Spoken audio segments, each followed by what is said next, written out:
អ្នកដែលធ្លាប់លេងពណ៌ពីមុនហើយពណ៌អស់ត្រឡប់មកពណ៌លឿងអញ្ចឹងហើយចង់លាបពណ៌ថ្មីបងប្អូនស្រួលខ្លាំងណាស់មានអីពិបាកទេបើសិនជាបងប្អូនមានសក់ដុសថ្មីមកច្រើនបងប្អូនចង់តឡើងគល់សក់នឹងក៏បានហើយបើសិនជាអត់ចង់ទេនេះលាបដូចវិធីខ្ញុំចានេះវិធីខ្ញុំលាបនេះមានន័យថាភ្ញៀវគាត់ចង់តឡើងគល់សក់ទេគាត់គ្រាន់តែចង់លាបពណ៌ស្លែនឹងយកតែម្ដងអញ្ចឹងបងប្អូនងាយដូចបកចេកអញ្ចឹងងាយមែនតើអញ្ចឹងបងប្អូនយើងប្រើកូដជាមួយនឹង772ខ្ញុំបូកជាមួយនឹង82និង OC លេខ3ដោយសារតែល្បែសក់ចាប់ពីទី9ឡើងគឺយើងធ្វើការប្រើតែ OC 3ទៅវាចេញស្អាតណាបងប្អូនហើយវាថ្នមតសៃសក់ខ្លាំងមែនតើ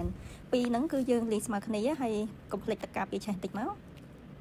អញ្ចឹងសម្រាប់ការលាបបងប្អូនគឺដូចតែដើមទេបងប្អូនណាគឺយើងលាបកន្លងជុំវិញឲ្យសពហើយយើងបែងស្ទប់ស្ដើងលាបឲ្យចប់លាបឲ្យជោគលាបឲ្យសពថ្នាំល្អមកកុំឲ្យមានស្ទើរថ្នាំណាលាបឲ្យសពហើយបងប្អូនរយៈពេលផ្អាប់ថ្នាំរបស់យើងគឺ30នាទីដូចតែដើមអញ្ចឹងពណ៌អីក៏ដោយគឺយើងផ្អាប់តែ30នាទីទៅគឺវាបានហើយអញ្ចឹងនៅពេលដែលយើងផ្អាប់30នាទីហើយដល់មកបងប្អូនយើងធ្វើការកក់សម្អាតជាមួយសាប៊ូ collagen មកយើងកក់យើងអេសថ្នមណាកុំអេសខ្លាំងពេកមកប៉ះពាល់ដល់ស្បែកក្បាលភ្ញៀវបងប្អូនណាតែយើងកក់ឲ្យស្អាតធម្មតាមកអញ្ចឹងសាប៊ូហ្នឹងវាជួយព្យាបាលតសៃសក់ផងវាជួយឲ្យតសៃសក់យើងទន់ភ្លឺរលោងផងបដោះសក់ផងហើយកុំឲ្យសក់យើងជ្រុះទៀតបងប្អូនបន្ទាប់ពីយើងកក់សម្អាតហើយបងប្អូនលាងសម្អាតសាប៊ូចឹងយើងស្ប៉ាបន្តិចមកយើងស្ប៉ាកញ្ចប់ក៏បានស្ប៉ាកំប៉ុងក៏បានស្ប៉ាអីស្ប៉ាទៅឲ្យតែបងប្អូនមានយើងកុំភ្លេចស្ប៉ាដើម្បីបិទសកាសក់ក៏ដូចជាក្តោបថ្នាំពណ៌របស់យើងនឹងឲ្យវាជាប់បានយូរវាស្អាតវាទន់វាព្យាបាលតសៃសក់បន្ថែមទៀតណាបងប្អូនណាចឹងស្ប៉ាប្រហែលជា5នាទីមកក៏8នាទីហើយយើងលាងសម្អាតមកលាងសម្អាតហើយសម្រាប់ពណ៌ដែលយើងទទួលបានបងប្អូនអត់មានអីពិបាកទេភ្ញៀវចង់គៀបក៏គៀបឲ្យគេទៅគេចង់មូលក៏មូលទៅគេអត់ចង់ធ្វើអីក៏អត់ទៅគឺហើយអីចឹងគឺងាយមែនទែននៅក្នុងការលាបពណ៌ណាសម្រាប់សក់ដែលមានល្បែស្រាប់